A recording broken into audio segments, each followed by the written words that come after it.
Assalamualaikum warahmatullahi wabarakatuh. Kenalkan, nama saya Ibrahim. Saya adalah calon guru penggerak angkatan 11 Kota Palembang.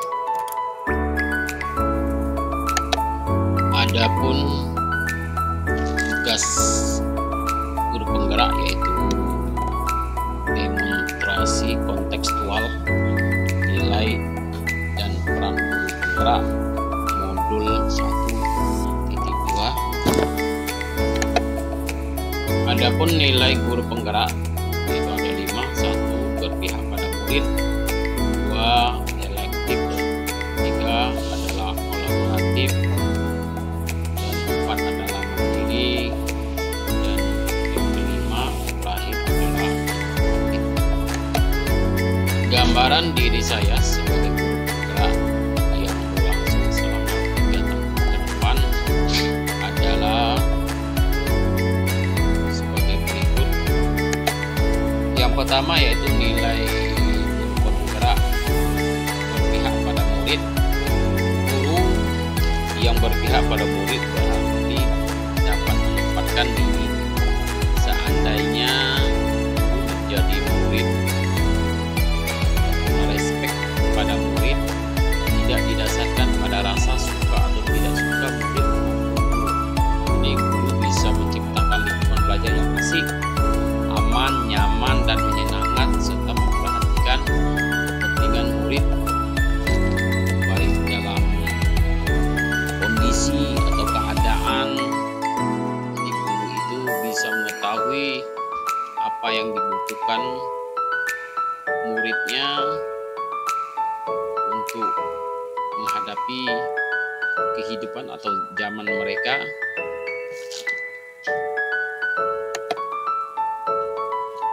Kegiatan yang sudah dan yang akan saya lakukan yaitu yang pertama yaitu melakukan asesmen diagnosis siswa itu. Lalu yang kedua melakukan pembelajaran yang berpusat pada murid, dan yang ketiga melakukan pembelajaran yang berdiferensiasi dan pembelajaran yang sosial, emosional, keinginan ataupun suka sesuatu pelajaran itu. Maka kita itu harus mencari informasi ataupun mengetahui latar belakang siswa kita, bagaimana kehidupan mereka, latar belakang keinginan mereka. Jadi kita memahami perasaan siswa kita. Yang kedua yaitu nilai guru penggerak reflektif.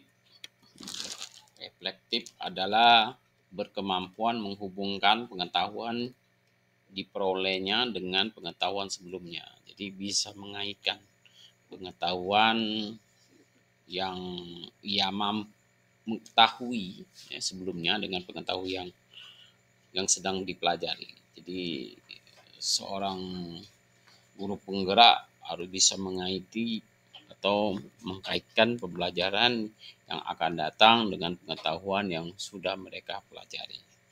Yang selanjutnya, yang kedua itu memaknai pengalaman yang terjadi. Jadi dia bisa merasakan pengalaman ataupun kejadian yang terjadi.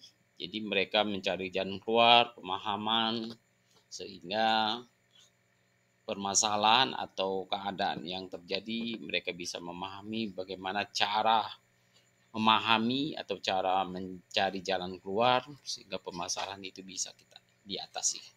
Yang selanjutnya yaitu senantiasa merefleksikan pengalaman sekitarnya. Jadi bisa merefleksikan apa kejadian atau pengalaman yang terjadi di sekitarnya, sehingga mereka memahami bagaimana jalan keluar atau mengatasi sehingga permasalahan itu tidak akan terjadi lagi. Adapun kegiatan yang sudah dan akan saya lakukan tentang reflektif tadi, yang saya lakukan adalah yang pertama Saya itu memanfaatkan hasil supervisi untuk perbaikan pembelajaran. Kedua, memanfaatkan hasil saran dari teman sejawat. Yang ketiga yaitu konsisten dalam melakukan refleksi setelah kegiatan pembelajaran. Jadi kita melakukan perbaikan dari supervisi yang dilakukan kepala sekolah ataupun pengawas, sehingga pembelajaran yang akan kita pelajari atau yang akan kita pelajari lebih baik dari pembelajaran yang sebelumnya. Dan kita juga harus meminta bantuan dari kawan sejawat kita, baik itu dalam lingkungan sekolah maupun di luar sekolah, sehingga pembelajaran itu lebih efektif dan efisien dalam mengatasi permasalahan yang terjadi ataupun mencari jalan keluar, sehingga pelajaran atau kegiatan pembelajaran yang akan kita lakukan akan lebih baik lagi sebelumnya. Yang ketiga yaitu konsisten melakukan refleksi ya, dari pembelajaran sebelumnya. Kita refleksi dulu ya, evaluasi apa yang kesalahan, apa yang perlu diperbaiki atau yang perlu ditingkatkan, sehingga pembelajaran berikutnya akan lebih baik. Yang ketiga yaitu mandiri. Jadi seorang guru penggerak mereka harus mandiri. Yang dimaksud mandiri yaitu guru yang mempunyai rasa percaya diri. Rasa percaya diri dan melakukan segala hal bahwa dirinya mempunyai potensi, ya, kemampuan untuk melakukan sesuatu yang lebih baik. Kedua, guru yang mempunyai rasa tanggung jawab. Ya, dia bertanggung jawab atas proses pembelajaran ataupun dia bertanggung jawab atas pendidikan yang ia laksanakan terhadap murid-muridnya, masa depan muridnya, sehingga mereka bertanggung jawab atas proses pembelajaran untuk bekal mereka di masa depan. Yang ketiga yaitu guru yang mempunyai inisiatif terbuka dan bisa menerima pendapat orang lain. Jadi guru itu harus mempunyai inisiatif atau bersifat terbuka apabila ada masukan dari kawan atau teguran dari kepala sekolah maupun kawan satu sekolah ataupun di luar sekolah, dia bisa menerima pendapat. Ya, apa yang disarankan apabila kita proses pembelajaran kurang baik, mereka memberikan saran, jangan marah atau emosi, tetapi kita harus menerimanya dengan terbuka. Yang keempat yaitu guru yang menghargai waktu dan siap menerima perubahan apapun. Jadi guru itu harus menghargai waktu. Jadi waktunya sesuai dengan jadwal pelajaran. Jadi jadwal masuknya jam 6.40 pembiasaan harus mereka siap, ya, jangan terlambat dan lain. Tetapi bila dia masuk jam 1, jam 2, mereka pun harus siap sebelum jam pelaksanaan KBM-nya, kegiatan pembelajaran, mereka harus siap. Adapun kegiatan yang sudah dan akan saya lakukan tentang mandiri tadi, saya adalah guru yang aktif dengan mengikuti berbagai kegiatan, ya, kegiatan keprofesionalan, baik itu organisasi PGRI, KKG, MGMP, AKPAI, yaitu Asosiasi Guru Pendidikan Agama Islam. Jadi saya juga selain saya adalah pengurus, ketua, maupun saya adalah pengelola, saya juga harus aktif dan menerima masukan dari kawan-kawan sehingga organisasi ataupun komunitas itu berjalan dengan semaksimal mungkin, ya, tanpa adanya intimidasi atau paksaan. Jadi kita dalam organisasi itu terbuka, ketua menerima masukan dari pengurus lainnya dan sebaliknya, ya, anggotanya juga harus menerima dari masukan dari ketua, sehingga organisasi itu dibentuk itu sama-sama suka, ya, kita membutuhkan organisasi, karena kalau tidak ada organisasi, tidak ada wadah, maka kita tidak bisa ya, kita tidak bisa memberikan masukan ataupun saran dari pendidikan. Jadi wadah itu adalah suara yang sesuai dengan keinginan dari pengurus ataupun kelompok dalam organisasi. Yang keempat adalah kolaboratif. Jadi kolaboratif itu satu, melakukan kerjasama, yaitu kerjasama. Ya, jadi kalau guru bukan dari guru saja, tetapi terdiri dari guru, kepala sekolah, tenaga pendidik. Itu dalam lingkup sekolah. Di luar lingkup sekolah ada sekolah-sekolah lain, ya. TK, SD, SMP, SMA, dan SMK, SLB. Itu dalam tingkat sekolah. Di tingkat selanjutnya yaitu dinas pendidikan. Ya, dinas pendidikan, ada bagi-bagian staf dan lain, ya.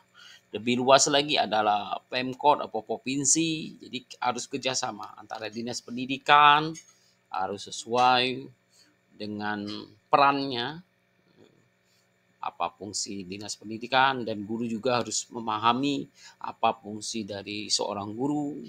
Sekolah, pihak sekolah, kepala sekolah pun harus mereka paham terhadap fungsi mereka. Jadi sehingga kalau mereka sudah paham fungsinya, mereka akan mengerjakan kerjasama, membuat kesepakatan, menjadikan tugas sebagai organisasi atau lembaga tersebut berjalan dengan lancar karena mereka memahami fungsi dan tanggung jawab mereka masing-masing, dan mereka pun kerjasama sehingga pendidikan itu berjalan dengan lancar. Yang kedua yaitu berkomunikasi yang baik. Jadi kalau sekolah, guru dengan kepala sekolah harus berkomunikasi yang baik sehingga program yang dilaksanakan, program sekolah itu berjalan dengan baik. Tetapi kalau tidak komunikasi antara guru dan kepala sekolah, maka organisasi ataupun sekolah itu tidak akan berkembang. Antara kepala sekolah tidak ada komunikasi dengan guru dan sebaliknya tenaga pendidik, maka organisasi atau lembaga yang ada di dalam sekolah itu akan kacau. Tidak ada komunikasi, jadi salah informasi mereka. Yang ketiga yaitu saling ketergantungan yang positif terhadap seluruh pihak yang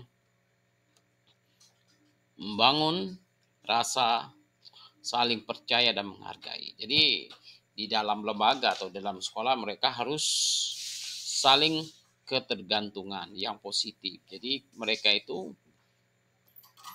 harus ada hubungan atau komunikasi ataupun peran mereka yang positif. Jadi seorang guru harus percaya dengan kepala sekolah, dan kepala sekolah harus percaya dengan guru, dinas pendidikan harus percaya dengan guru, dengan kepala sekolah, dan juga guru juga percaya dengan dinas pendidikan bahwa mereka akan memperjuangkan seorang guru dan sebaliknya. Jadi ada hubungan yang ketergantungan yang positif. Dan mereka saling percaya dan menghargai tugas mereka masing-masing sehingga terjadilah kolaboratif yang positif. Kegiatan yang sudah dan akan saya lakukan tentang kolaboratif tadi, yang pertama yaitu bekerja sama dengan kepala sekolah, rekan sekolah, kepala sekolah, rekan sejawat, murid, dan orang tua murid untuk mensukseskan kegiatan sekolah. Jadi kita harus ada kerjasama antara kita dengan kepala sekolah, dengan teman-teman yang ada di sekolah, dengan murid, harus juga kerjasama dengan wali murid, sehingga mensukseskan kegiatan ataupun kegiatan belajar mengajar. Yang kedua, selalu berpikir untuk lebih meningkatkan mutu sekolah. Jadi kita melakukan bagaimana caranya agar sekolah kita lebih meningkat mutunya, sehingga wali atau orang-orang di sekitar percaya bahwa sekolah kita ini memang sekolah yang hebat, ya, mutunya hebat, tidak kalah dengan sekolah-sekolah yang lain, ya, sehingga banyak wali siswa mereka percaya bahwa anak mereka diamanatkan dengan sekolah kita. Yang ketiga itu berkolaborasi dengan sesama guru mata pelajaran untuk meningkatkan mutu pembelajaran. Jadi dengan guru mata pelajaran, ya, sama seperti KKG, MGMP, AKPAI, dan PGRI, ya, mereka mengadakan workshop, kegiatan, sehingga proses pembelajaran berjalan dengan lancar. Yang terakhir yaitu inovasi. Ya, satu yaitu memunculkan ide atau gagasan segar dan tepat guna memberikan sesuatu pengembangan atau kemajuan di pendidikan. Jadi, memberikan masukan untuk kemajuan dalam pendidikan. Yang kedua itu pantang menyerah. Ya, walaupun gagal, dia berusaha untuk melakukan sesuatu inovasi untuk kemajuan dalam pendidikan, dunia pendidikan. Adapun tentang inovatif, kegiatan yang sudah dan akan saya lakukan adalah saya merancang model pembelajaran yang bervariatif sesuai dengan karakter murid dan pengembangan zaman. Jadi saya membuat pembelajaran itu bervariasi, ya, dengan karakter murid. Ya, jadi kita menggunakan di sekolah kami menggunakan sistem pembiasaan dari jam 0, 6.40 pembiasaan, siswa dibariskan di lapangan sekolah, ya. Mereka membaca Asmaul Husna, Juz Amma, dan ayat surat-surat pendek. Di dalam kelas juga mereka sebelum proses pembelajaran ataupun sebelum jam pulang mereka juga melakukan pembiasaan juga sehingga mereka hafal pembelajaran. Dan di dalam kelas juga kita memberikan istilahnya kata pemantik, ya, pertanyaan, ya, pancingan, sehingga apapun siswa mereka, lalu kita tanya proses pembelajaran bagaimana. Ya, kita mengambil masukan dari mereka sehingga proses pembelajaran berikutnya akan menjadi motivasi bagi mereka bahwa proses kita pembelajaran kita ini memberikan masukan ataupun menerima apapun masukan dari siswa sehingga proses pembelajaran itu ada timbal balik antara guru dan siswa. Jadi proses pembelajaran itu menjadi proses yang tidak sebaliknya guru saja berperan, tetapi guru dan siswa juga berperan aktif dalam kemajuan ataupun proses pembelajaran yang ada di kelas, ya, ataupun di dalam sekolah. Sebelumnya jadilah guru penggerak yang tergerak, bergerak, dan menggerakkan. Ya, terima kasih kawan-kawan, semangat dalam melaksanakan tugas sebagai guru penggerak. Kita yakin kita adalah masa depan ataupun kita adalah benih ataupun bibit untuk kemajuan pendidikan di Indonesia. Sebelumnya saya ucapkan terima kasih. Wassalamualaikum warahmatullahi wabarakatuh.